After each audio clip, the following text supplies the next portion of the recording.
Roh Kudus, saat ini kembali kami mau membaca Alkitab. Terangi selalu hati dan jiwa kami untuk mengerti, memahami akan firman Tuhan. Karena kami yakin dan percaya setiap hari kami dibimbing Roh Kudus-Mu untuk hidup dalam pertobatan, dalam kasih anugerah Allah, dan juga dalam cinta kasih Yesus Kristus, supaya kami mengerti, memahaminya.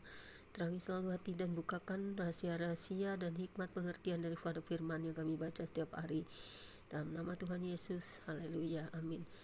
Pembacaan Alkitab di siang menjelang sore ini terambil dari 1 Raja-Raja 15 ayat 9 hingga dengan ayat yang ke-24 dengan perikop Asa Raja Yehuda. Terdapat juga di kitab 2 Tawari 14 ayat 1 hingga 5 dan 15 ayat 6 hingga 16 hingga pasal 16 ayat 13 yang berbunyi demikian. Dalam tahun ke-20 zaman Yerobeam Raja Israel, Asa menjadi raja atas Yehuda. 41 tahun lamanya ia memerintah di Yerusalem. Nama neneknya yang perempuan ialah Ma'aka, anak Abisalom. Asa melakukan apa yang benar di mata Tuhan seperti Daud bapa leluhurnya. Ia menyingkirkan pelacuran bakti dari negeri itu dan menjauhkan segala berhala yang dibuat oleh nenek moyangnya. Bahkan ia memecat Ma'aka neneknya dari pangkat ibu suri karena neneknya itu membuat patung Asyera yang keji. Asa merobohkan patung yang keji itu dan membakarnya di lembah Kidron. Sekalipun bukit-bukit pengorbanan tidak dijauhkan, namun Asa berpaut kepada Tuhan dengan segenap hatinya sepanjang umurnya. Ia membawa persembahan-persembahan kudus ayahnya dan persembahan-persembahan kudusnya sendiri ke rumah Tuhan, yakni emas dan perak serta barang-barang lain. Dan ada perang antara Asa dan Baesa Raja Israel sepanjang umur mereka. Baesa Raja Israel maju berperang melawan Yehuda, dan ia memperkuat Rama dengan maksud mencegah lalu lintas kepada Asa Raja Yehuda. Tetapi Asa mengambil segala emas dan perak yang masih tinggal dalam perbendaharaan rumah Tuhan dan dalam perbendaharaan rumah raja dan menyerahkannya kepada pegawainya.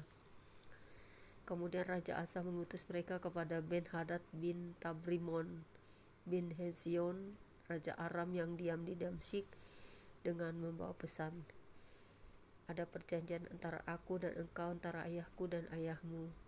Di sini kukirim kepadamu suatu bingkisan, yakni emas dan perak. Marilah, batalkanlah perjanjianmu dengan Baesa Raja Israel, supaya ia undur daripadaku." Lalu Ben-Hadad mendengarkan permintaan Raja Asa. Ia menyuruh panglima-panglimanya menyerang kota-kota Israel, dan ia mengalahkan Iyon dan Abel Bet Ma'aka dan seluruh Kinerot serta seluruh tanah Naftali. Segera sesudah Baesa mendengar hal itu, ia berhenti memperkuat Rama dan ia menetap di Tirza. Tetapi Raja Asa mengerahkan segenap orang Yehuda, seorang pun tiada yang terkecuali. Mereka harus mengangkat batu dan kayu yang dipergunakan Baesa untuk memperkuat Rama.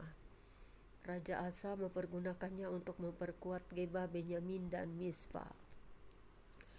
Selebihnya dari seluruh riwayat Asa dan segala kepahlawanannya dan segala yang dilakukannya dan kota-kota yang diperkuatnya, bukankah semuanya itu tertulis dalam kitab sejarah raja-raja Yehuda? Tetapi pada masa tuanya ia menderita sakit pada kedua kakinya. Kemudian Asa mendapat perhentian bersama-sama dengan nenek moyangnya, dan ia dikuburkan di samping nenek moyangnya di kota Daud bapa leluhurnya. Maka Yosafat anaknya menjadi raja menggantikan dia. Demikianlah pembacaan kitab kita.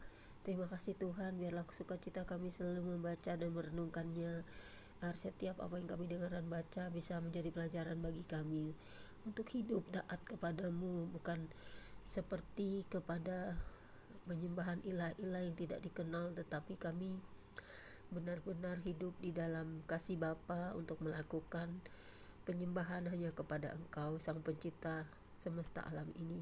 Dalam nama Yesus Kristus, Tuhan dan Juru Selamat kami, Roh Kudus teruslah ingatkan kami untuk selalu dalam hidup pertobatan, supaya kami menjauhi dosa-dosa dan hidup dalam kedamaian cinta kasih terhadap semua yang telah Kau ciptakan di muka bumi ini, mengurusnya, merawatnya, dan juga kami hidup dengan kasih dan cinta Tuhan dalam pekerjaan setiap hari, dalam segala aktivitas kami. Terima kasih buat napas hidup sehingga kami boleh bergerak, boleh melakukan aktivitas kami setiap hari. Amin. Sampai di sini pembacaan kitab kita. Demikianlah bacaan kitab kita siang hari ini. God bless you all. Immanuel.